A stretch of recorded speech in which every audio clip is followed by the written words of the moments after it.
কোরআন মানবেন নাকি ইমাম আবু হানিফাকে মানবেন?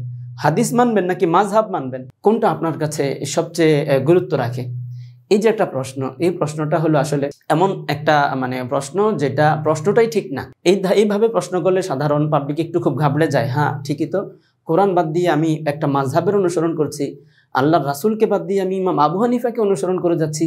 হায় হায়, এটা তো আমার দিন মানা হচ্ছে না, এটা একজন ব্যক্তিকে মানা হচ্ছে না। আসলে এই প্রশ্নটাই এইভাবে করাটা ঠিক নয়। যেমন আমি আপনাকে যদি বলি, আপনার বাড়ি কোথায়?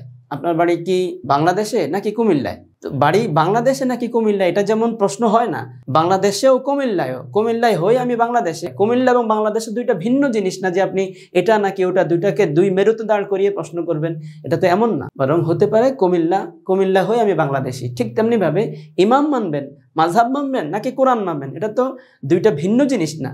আমি বলতে পারি আপনার এই প্রশ্ন ঠিক না, আমি মাযহাব মেনে কোরআন মানবো, মাযহাবের মাধ্যমে কোরআন মানবো, ইমাম আবু হানিফা রাহিমাহুল্লাহর মাধ্যম হয়ে আমি রাসূলকে মানবো, ইমাম আবু হানিফা রাহিমাহুল্লাহর মাধ্যম হয়ে আমি কোরআনকে মানবো। আমি শুধু ইমাম আবু হানিফা রাহিমাহুল্লাহ তার একজনের নাম বলছি, আসলে এই মাযহাব তো একজনের একার না, এটা হলো বিশাল বড় এক বোর্ডের সিদ্ধান্ত। তো বোর্ডের সিদ্ধান্তের মাধ্যমে আমি আসলে কোরআনকেই মানবো। তারা বোর্ড নিয়ে কিসের সিদ্ধান্ত দিয়েছে?